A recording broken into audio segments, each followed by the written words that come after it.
সরকার change হবেই, সূর্য যখন উদয় হয় সূর্য অস্ত হবেই। ভাটপাড়া পুরসভায় চেয়ারম্যান রিলিফ ফান্ডে তছরূপের অভিযোগ।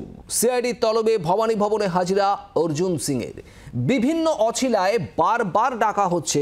সিআইডির সামনে হাজিরার আগে ক্ষোভ প্রকাশ করেছেন বিজেপি নেতা প্রাক্তন সাংসদ অর্জুন সিং। আর এবার সুপ্রিম কোর্টের দ্বারস্থ হওয়ার হুঁশিয়ারি অর্জুন সিং এর। অর্জুন সিং আজ আবারও সিআইডির দপ্তরে হাজিরা দিয়েছেন এবং এবার অন্য একটি মামলায় ভাটপাড়া পুরসভায় চেয়ারম্যান রিলিফ ফান্ডে তছরূপের অভিযোগ। সেই অভিযোগের তদন্তেই সিআইডি ডেকে পাঠায় অর্জুন সিংকে। ভবানী ভবনে হাজিরাও দেন ব্যারাকপুরের প্রাক্তন সাংসদ। আর সেখান থেকেই একেবারে ক্ষোভ উগড়ে দেন অর্জুন সিং। বরুণ সেনগুপ্ত আমাদের প্রতিনিধি রয়েছেন আমাদের সঙ্গে। বরুণ, অর্জুন সিং আজ সিআইডি দপ্তরে উপস্থিত হয়েছেন, তবে তার আগে ঠিক কি প্রতিক্রিয়া তার? দেখো, যখন তিনি যান অর্থাৎ সিআইডি দপ্তরের উদ্দেশ্যে তিনি যখন রওনা দেন ভবানী ভবনের উদ্দেশ্যে, তখন কিন্তু তিনি বলে যান যে তার যে সময় সেই সময় নষ্ট করছে শুধু। কারণ হিসাবে তিনি বলেন যে পরপর এই যে এক মাস কয়েকদিনের মধ্যেই তাকে পরপর যেমন সিআইডির তরফ থেকে ডাকা হচ্ছে, তেমনই ব্যারাকপুর পুলিশ কমিশনারেটের গোয়েন্দা দপ্তরের তরফ থেকেও তাকে ডাকা হচ্ছে। এবং যেসব মামলাগুলো তাকে ডাকা হচ্ছে সেগুলো নিতান্ত একেবারেই অনেক পুরনো মামলা। সেই মামলাতে কিন্তু ডাকা হচ্ছে বারবার করে। এতে তিনি অস্বস্তি প্রকাশ করেন। তিনি বারবার বলেন যে এরপরে তিনি সুপ্রিম কোর্টে যেতে বাধ্য হবেন। তার কারণ হিসাবে তিনি রাজনৈতিক ব্যক্তিত্ব, শুধুমাত্র ব্যারাকপুর শিল্পাঞ্চল নয়, বাংলার বিভিন্ন জায়গায় তিনি কিন্তু প্রচারে বা বিভিন্ন কর্মসূচিতে তিনি যান। এই যে তাকে পরপর ডাকা হচ্ছে, এতে তিনি তার যাওয়া আসার ক্ষেত্রেও একটা অসুবিধা হচ্ছে এবং বিভিন্ন যে রাজনৈতিক মঞ্চগুলো আছে সেখানেও তিনি ঠিক মতো পার্টিসিপেট করতে পারছেন না। ঠিক সেই কারণেই কিন্তু সুপ্রিম কোর্টে যাওয়ার তিনি হুঁশিয়ারি দিয়েছেন বা সুপ্রিম কোর্টে যাওয়ার কথা তিনি চিন্তা ভাবনা করেছেন। কারণ পরপর আমরা দেখেছি যেভাবে ব্যারাকপুর পুলিশ কমিশনারেটের গোয়েন্দা দপ্তর এবং সিআইডি থেকে তাকে পরপর ডাকা হচ্ছে বিভিন্ন মামলায়। এক একটা মামলা থেকে তিনি হাইকোর্ট থেকে তিনি রিলিজ নিয়ে আসছেন, তারপরেই আবার কিন্তু আরেকটা মামলায় তাকে ডাকা হচ্ছে।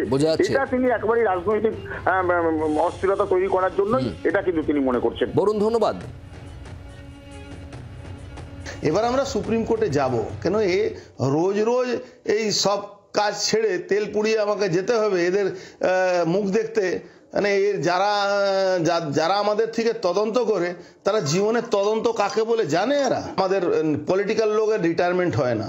রিটায়ারমেন্ট কিন্তু সরকারি, যারা আজকে কারো আঙুল হিনানিতে মিথ্যা মামলা রোজ রোজ হ্যারাসমেন্ট করা, কিন্তু এরা সরকারি চাকরি করে রিটায়ারমেন্ট এদের হবে, এটা কিন্তু মাথায় রাখতে হবে। সরকার চেঞ্জ হবেই, সূর্য যখন উদয় হয় সূর্য অস্ত হবেই। এই সূর্য অস্ত যেদিন হবে সেদিন এরা কি করবে? এরা তখন বলবে আমরা তো সরকারি পার্টি, আমাদের তো সরকারের মধ্যে থাকতে হয়। এইসব লোককে সরকারের মধ্যে, আমাদের বিজেপি সরকারকে এইসব চোর চোটাদের দরকার পড়ে না। অর্জুন সিং এর এই ক্ষোভ, তার এই বক্তব্যের প্রেক্ষিতে তৃণমূলের কি বক্তব্য? জয়প্রকাশ মজুমদার তিনি কি জানিয়েছেন শোনাবো। প্রশ্নটা হচ্ছে ওনাকে আটকাচ্ছে কে?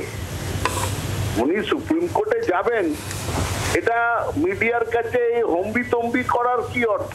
যদি যাবেন কেউ কি আটকাবেন?